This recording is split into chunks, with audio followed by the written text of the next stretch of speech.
O que acontece se um satélite ficar sem baterias? É muito caro enviar uma equipe para o espaço e colocar novas pilhas, como fazemos com um controle remoto, por exemplo. Por isso, muitos satélites utilizam baterias de níquel e hidrogênio, que são muito boas, confiáveis e duram muito tempo.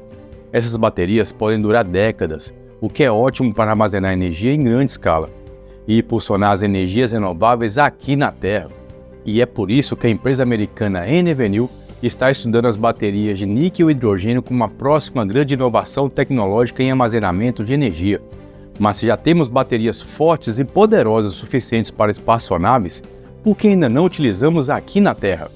Esse dispositivo, parecido com um tanque de mergulho, é uma bateria de níquel e hidrogênio, NHB, da família de baterias de metal e hidrogênio, e pode revolucionar a energia renovável e o armazenamento em grande escala. A química e a engenharia dessas baterias permite que elas mantenham 86% de sua capacidade até mesmo depois de 30 mil ciclos, ou cerca de 30 anos, sem precisar de nenhuma manutenção. Além disso, essas baterias são super resistentes e podem funcionar perfeitamente em temperaturas extremas do espaço, sem precisar de nenhum controle. As baterias mais modernas têm até 560 Wh de capacidade de armazenamento e podem facilmente ser conectadas umas às outras, assim como outras soluções de armazenamento em rede que já existem no mercado. Mas, por que os cientistas só estão interessados nessa antiga tecnologia da NASA só agora? E se essa bateria é tão boa, por que ela foi usada apenas em sondas e satélites? Eu sou o Felipe Santos e bem-vindo ao Venda Mais Solar.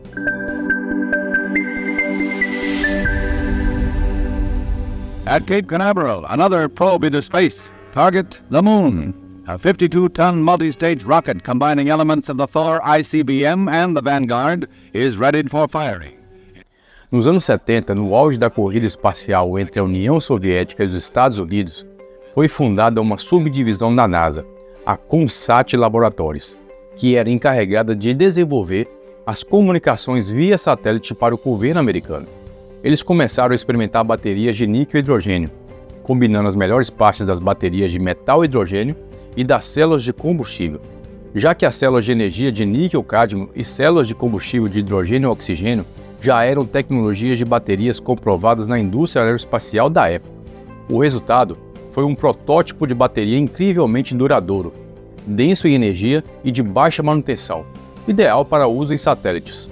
Mais alguns testes bem-sucedidos e algumas otimizações depois, a bateria foi repassada para a organização irmã da CONSAT, a Intelsat. E em 1977, a NASA lançou com sucesso o satélite de navegação, o NTS-2, equipado com uma bateria de níquel e hidrogênio. E essas baterias se tornaram populares em lançamentos, alimentando desde a ISS, o telescópio Hubble e até mesmo os robôs para exploração em outros planetas. E o resto é história, ou pelo menos era, até a NVNew vê essa tecnologia como uma solução potencial para problemas de armazenamento em escala de rede. Mas, se essas baterias são tão perfeitas para armazenamento em larga escala, então por que ninguém usou essas baterias de níquel e hidrogênio nesse tipo de aplicação até agora? Para explicar isso, vamos falar sobre como funcionam as baterias de níquel e hidrogênio e por que elas podem ser úteis aqui na Terra.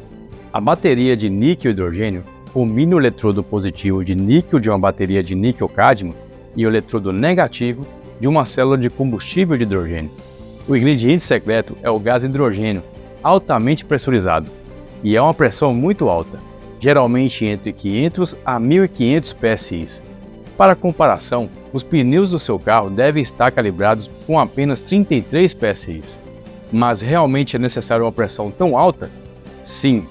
Quimicamente e mecanicamente, a alta pressão aumenta significativamente a densidade de energia da bateria, o que melhora indiretamente a eficiência energética, permitindo que as baterias armazenem mais energia para o mesmo volume.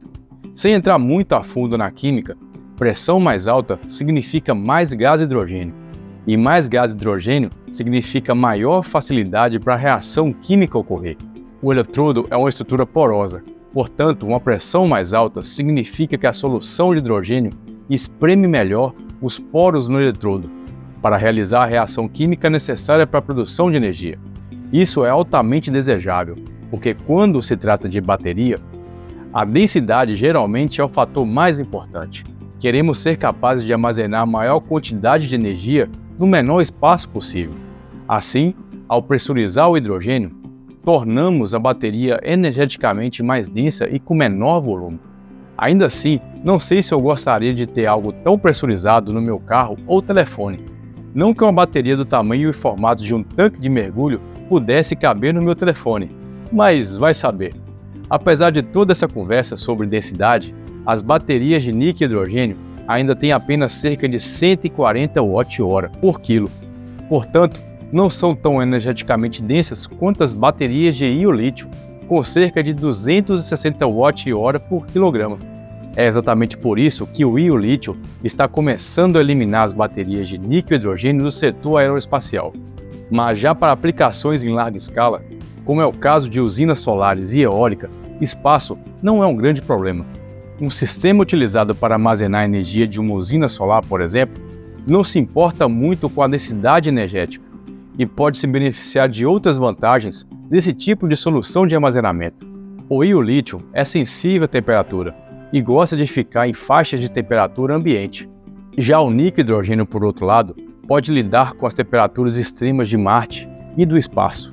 Portanto, não terá problema algum com as temperaturas mais quentes e mais frias do nosso planeta. Esse tipo de bateria não requer um sistema de aquecimento ou resfriamento como o íon-lítio, reduzindo o custo operacional. Pode-se construir um sistema no meio do deserto e não precisar se preocupar com problemas de manutenção ou aquecimento.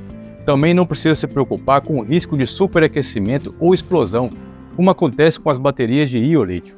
Apesar do hidrogênio ser inflamável e reativo, ele é mais leve que o ar e se dissipa rapidamente em concentrações não inflamáveis quando escapa do seu confinamento. E incêndios de hidrogênio produzem muito menos calor ambiente do que incêndios de hidrocarbonetos, como a gasolina do seu carro, por exemplo. Além disso, podem ser realizados projetos que podem ajudar a direcionar o hidrogênio para cima e para longe, no caso de uma liberação inesperada.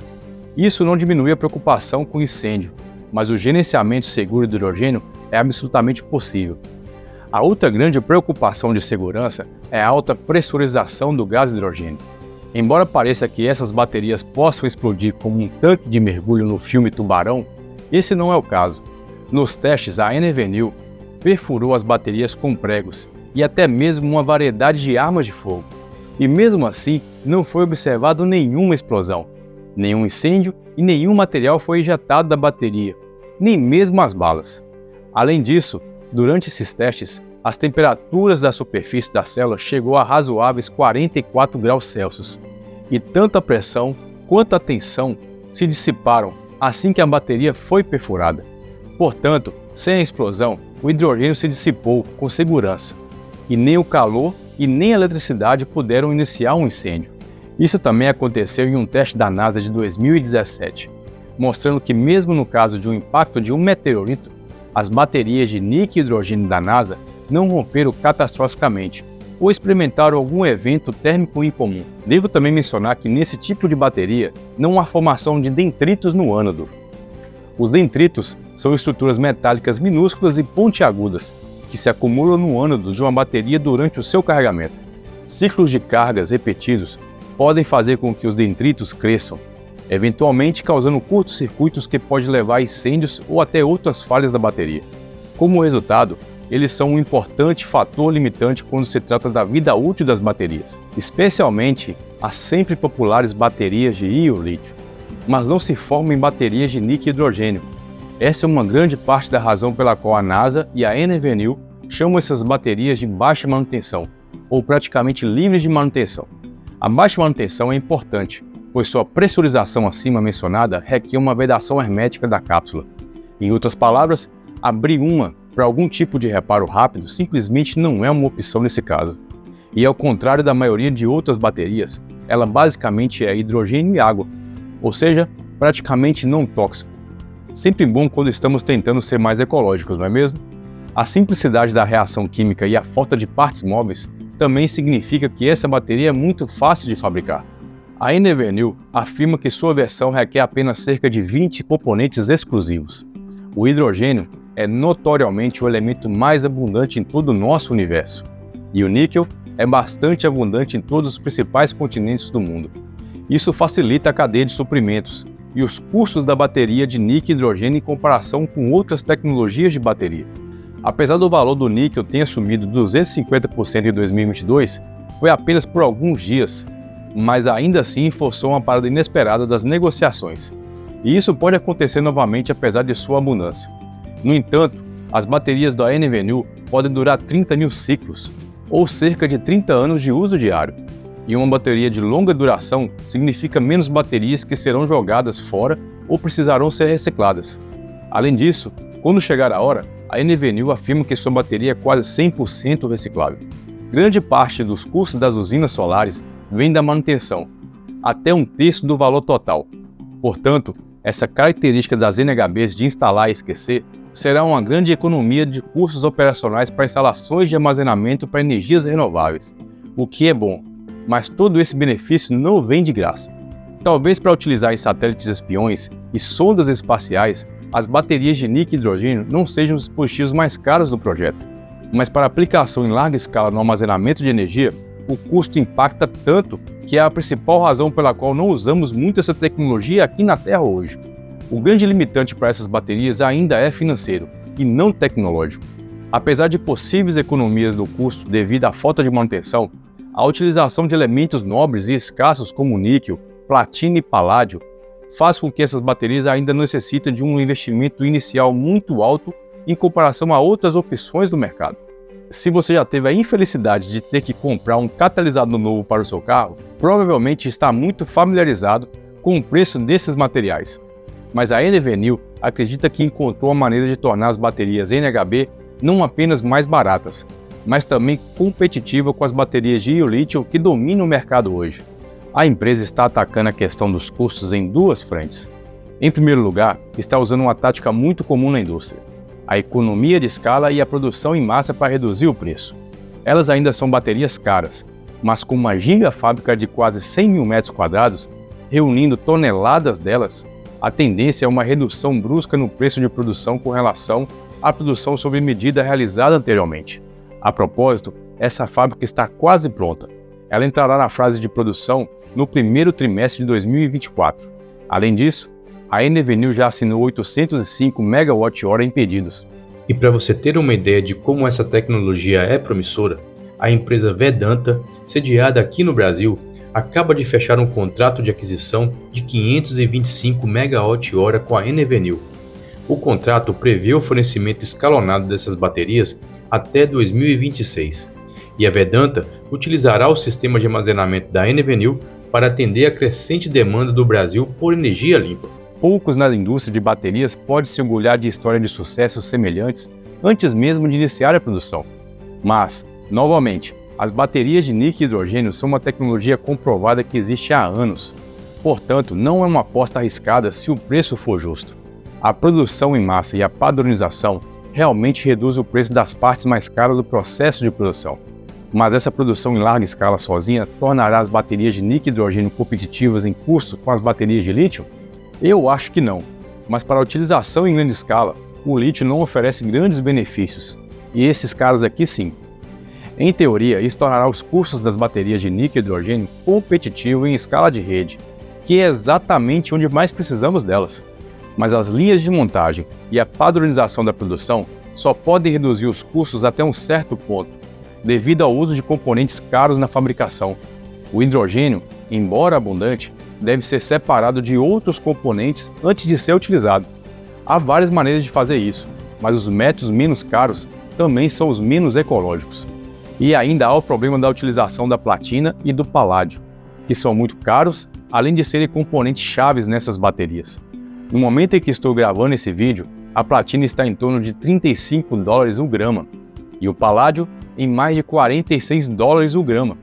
Para projetos de grande escala como uma planta de armazenamento de uma usina solar, vamos precisar de muitos desses metais preciosos. A NVNU também está trabalhando nesse ponto problemático e substituiu o ânodo de platina dentro de um NHB por outra coisa. O que?